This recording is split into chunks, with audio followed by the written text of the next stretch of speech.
Sir, एक पति की पत्नी बहुत गुस्सैल स्वभाव की थी, हमेशा उस पर गुस्सा करती थी, हमेशा गुस्सैल स्वभाव की थी। तो सर, पति ने अपने गुस्सैल पत्नी से तंग आ गया, तो उसको लोहे के कीलो भरा हुआ थैला दिया, एक थैला लोहे का भरा हुआ थैला दिया। कहा, जितनी बार तुम्हें क्रोध आए तुम इस थैले में से एक कील निकालना, अपने बाड़े में जाकर उसको ठोक देना। पत्नी को अगले दिन जैसे क्रोध आया, उसने एक कील बाड़े की दीवार पर ठोक दी। यह प्रक्रिया लगातार चलती रही सर। धीरे धीरे उसकी समझ में आने लगा, कील ठोकने का व्यर्थ ही मेहनत करने से अच्छा है अपने क्रोध पर नियंत्रण करूं। ये कील ठोकने से अच्छा है अपने क्रोध पर नियंत्रण करूं। सर, धीरे धीरे कील ठोकने की संख्या कम होती गई सर।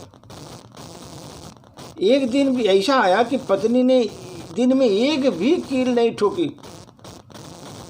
उसने खुशी खुशी यह बात अपने पति को बताई। वे बहुत प्रसन्न हुए और कहा, जिस दिन तुम्हें लगे कि एक बार भी क्रोधित नहीं हुई तो ठोकी हुई कीलों में से एक कील निकाल लेना। जिस दिन तुम्हें लगे कि आज मैंने दिन भर क्रोधित नहीं हुई तो बाड़े में से जो कील ठोकी हुई थी एक कील निकाल लेना। पत्नी ने ऐसा करने लगी। एक दिन ऐसा आया कि बाड़े में एक कील भी नहीं बची, सब कील निकाल दिया। उसने खुशी खुशी यह बात अपने पति को बताई। पति उस पत्नी के बाड़े में लेकर गया और कीलों में छेद दिखाते हुए पूछा, क्या ये तुम छेद भर सकती हो?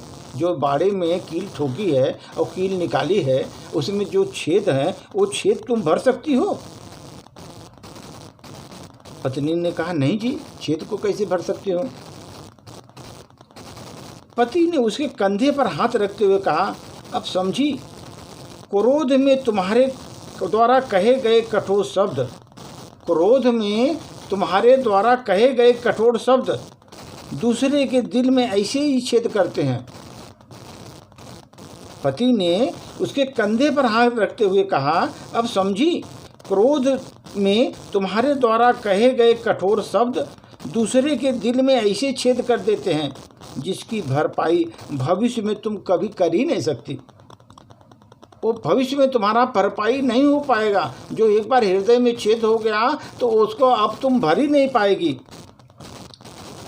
इसके लिए सर एक संदेश मिलता हम लोगों को कि जब भी आपको क्रोध आए, सोचिएगा कहीं आप किसी के दिल की कील ठोकते तो नहीं जा रहे हैं। इतनी कड़ी बात, इतना हरास वर्ड बोलते हैं जिससे उसके दिल में ठेस लगे, ऐसा तो नहीं है। पहले इसको सोचिएगा सर। कभी भी ये गुस्सा आने पर, क्रोध आने पर जरा सोचिएगा। इसको आप लोग माने दैनिक जीवन में भी इसका उपयोग करिए सर, ताकि जीवन आपका शांति, सुख शांति से बढ़ता रहे और चलता रहे सर।